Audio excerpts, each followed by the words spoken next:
Namaste. Greetings. This is Steve. It's wonderful to be connected with you. I'm, as always, presenting to you from the, or speaking to you, it's not really a presentation, but speaking to you from the territory of the Tachi Yokuts, the non-reservation territory of the tribe. They have rightful indigenous curation of this land, as do the indigenous people across the United States and around the world. And it's important that we always recognize that, because as we continue to culturally do this, it will eventually be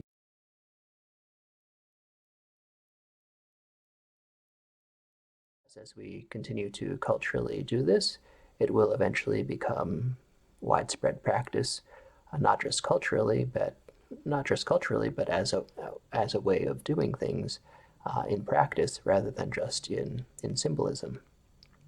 So I wanted to connect with you to first of all thank you for looking at my LinkedIn account and the official first contact page. I think maybe one of the criticisms of LinkedIn is I just don't post enough. Only about 7 posts a day sometimes. You're not getting enough content, so so I wanted to give you access to more content.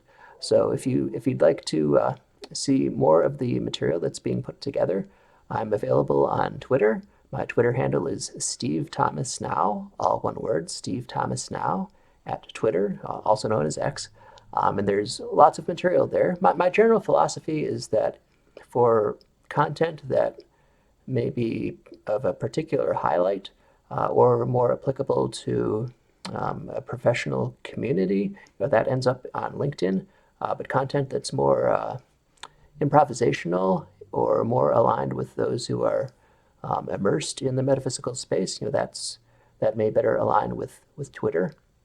And while you're at Twitter, please check out Sandia Wisdom, all one word, Sandia Wisdom, at Twitter, because that's the account of our family from the solar system of Zeta Reticuli 2, the 5th planet surrounding Zeta Reticuli 2. Of course, it's not publicly announced, but that planet exists. It's called Pontel, and the inhabitants of Pontel are known as the Ponti, and the Ponti operate 8 information stations here on Earth.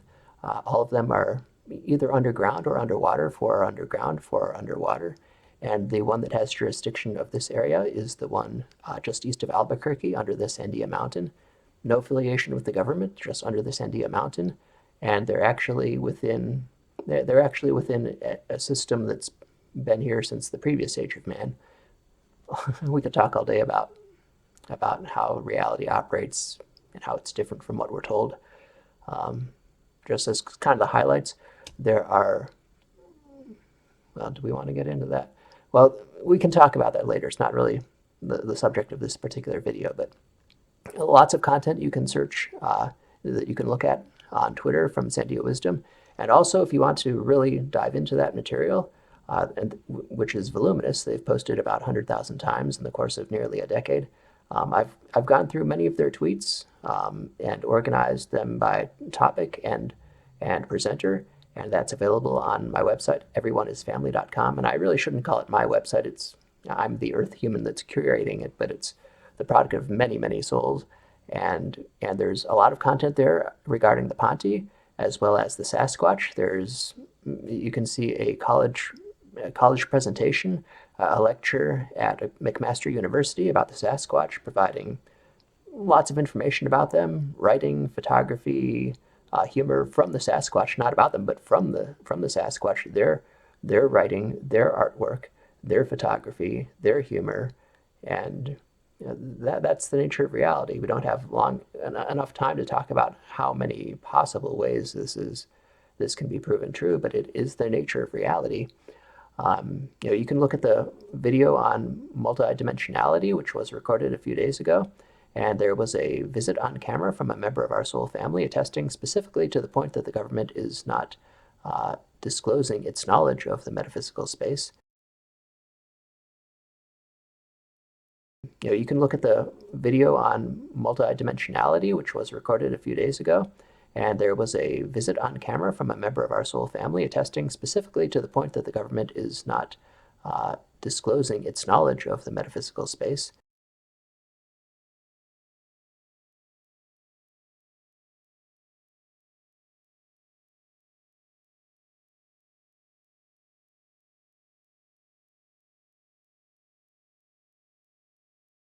You can also look at the video that's linked there, where we have extensive footage of spirit beings on camera, and it's abundantly clear that they are our friends. I mean, it's again, where do you even begin in addressing things like this? I mean, Earth humans look at technology as just a non-spiritual means to an end, but everything is spiritual. If we're going to boil water versus microwave water, are we thinking about how the water it feels? I mean, if we're forcing the water into something, shouldn't we care how it feels, being that everything is conscious, and being that PhD research tells us that water is conscious and shows us what water thinks about different things? And water hates being microwaved, and it naturally evaporates. So wouldn't we align with its natural inclinations? I mean, we need to have these conversations. I mean, is it soulful to sit around and say, if we rig up a certain machine, it's going to save us a nickel here or there?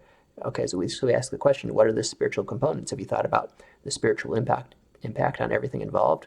Is the answer no? Then what's the point? Are we just going around in circles to earn an extra nickel, or are we actually advancing as a civilization? I mean, we have to ask spiritual questions about everything. And yeah, I can see this video is gonna gonna get a lot longer than what I planned, but this is important. This is the nature of reality, and as we talked about in the multidimensionality video, if we don't have a strong understanding of reality, what the heck are we doing? I mean, it's not rocket science. If you want to do something right, you need to understand what you're talking about. And if we want to manage reality right, we need to know something about reality. We need to know how it operates. And it is clearly metaphysical. That's what the evidence indicates. That's what your heart would indicate if you're truly listening to it. And that's laid out again in this video about multidimensionality, which has a visit from our spirit family, and they don't make these visits lightly. I mean, they show up at times that are important when we're communicating important messages, and I feel in my heart that's an important message, and that they're confirming that through their presence. So we need to listen to our heart, listen to our intuition, and think 1 trillion years into the future. What do you want your legacy to be? Do you want it to be optimizing advertising? Well, look around in nature. Do you see billboards growing out of the ground naturally? Is this something that's going to be around in your lexicon 1 trillion years from now? Or is love and compassion and caring and courage and standing your ground for what is right and making heartfulness, making trust something that's easier for everybody to engage in, helping us to open our hearts and to be united as a family, growing more and more in terms of our wise interaction with one another, building trust, becoming a peaceful society, becoming a successful society, becoming a society whose challenges are focused upon the greatest good we can accomplish rather than sort of a last-minute Hail Mary wish for survival. We need to think about the big picture. We are eternal beings. We will be around 1 trillion years from now, and 1 trillion years past that, and 1 trillion years times all of that. So what are we doing? What is our plan?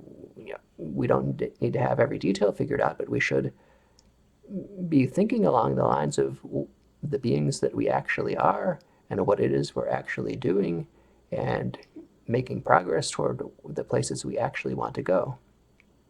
So we were talking about spirituality, of course, but also content on it, and LinkedIn. There's the official First Contact group, and you're reading this message from that group. You're most welcome to join. It's a young group, so there's certainly an opportunity to add your voice to the conversation at an early stage if you're interested. And there's the content on Twitter. There's content as well on Instagram, at Steve Thomas Now on Instagram, although I don't think they typically say the at, but Steve Thomas Now on Instagram, and that has a small amount of content, but content that I think is particularly key, and so you can explore that if you would like. On YouTube, I'm at Everyone is Family, and you want to enter that as the @ sign, Everyone is Family, all one word, so at Everyone is Family. Just enter that in YouTube, you'll get to the channel, and then from there you can navigate the videos. I've been looking at what YouTube does when you search, and if you type in at Everyone is Family and then something else, it seems to not get you to my channel. So at Everyone is Family, if you're so inclined, it would be wonderful if you subscribed. And there's voluminous content there, which you're welcome to enjoy, and a vast amount of content at everyoneisfamily.com. So I'm just sharing with you other ways that you can dive into spirituality. I realize that for a lot of people, with the crazy dynamics of the world, they may not have the opportunities of time that they would like to dig into this.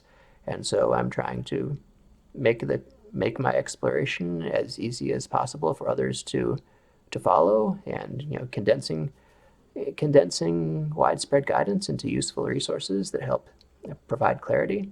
And it's all a team effort, and the content is out there, and you're most welcome to enjoy it. So this is 12/12, an auspicious day, a very beautiful day, and I hope you're having everything is going well for you in this holiday season. And I want to, on behalf of all of your soul family who is with you all the time, watches everything you're doing, loves you and cherishes you, but unfortunately cannot speak through the veil quite at this stage, they want you to know they love you and they're watching you and they care about you and they're always available. And if they can't respond right away, it's because they're working on something even greater for you. They're always with you. You're never alone. Nobody's ever actually passed away. They've only their physical forms have passed away. All of us are eternal beings. When we exit these lives, we enter timelessness, spacelessness, where we're both everywhere and nowhere at the same time, including the time that we're alive right now. So my spirit form is with me, even though it's not in a physical form. It's present in my conscience, and that's true of everybody else. So when it seems that somebody is left, their physical form is left, but their conscious form that's aware and looking at you and loves you and has all the wisdom available and readily accessible to them, that part of them is still around. So you're never alone. There's nothing to fear. Death can't impact you in the grand scheme. There is no separation. So what's there to fear? The reality in front of you is that of your choosing, and people can pressure you in different ways, but you still have your soul. You can say yes, you can say no, you can make your decisions. It sounds simple, and it is simple, but it's not easy. If it were easy, the whole world would stand their ground, they would be courageous, and they would not tolerate being pressured to do things that violate their conscience. And as each of us, comes into our own being in terms of our ability to stand on our own feet and to own our path of continuously growing and growing in the wisest way, the world will change with us. The world is only the composite of us as individuals. It's not the most outlandish request to ask somebody to be responsible for their own life. That's the responsibility encompassed by being alive. And if everybody does that, we don't have 8 billion people who are destroying the earth. We have 8 billion people who are helping the earth. And that's the path forward. So this video has gone on a little while. Yeah, wow, almost 15 minutes. And so I just wanted to offer you access to the resources that are available in terms of spirituality, to wish you a wonderful holiday season, and to thank you for your continued presence, considering this material, and to thank you for everything you're doing to help build a better future. When you take care of your inner child, you're taking care of all the children. We can't franchise that which we haven't yet mastered. If you heal yourself, then you have a model that can be extended and voluntarily offered to help heal others. So don't blame anybody outside yourself. Look internally, heal yourself. You have the right to and the obligation to. And when you're happy and comfortable and confident and certain that you're following your conscience and standing your ground and doing your best, then nothing can knock you down, and your confidence can inspire others. And we can all do what we believe is best. And isn't that what it's all about? So, best blessings for a wonderful holiday season. And namaste, my family. Namaste.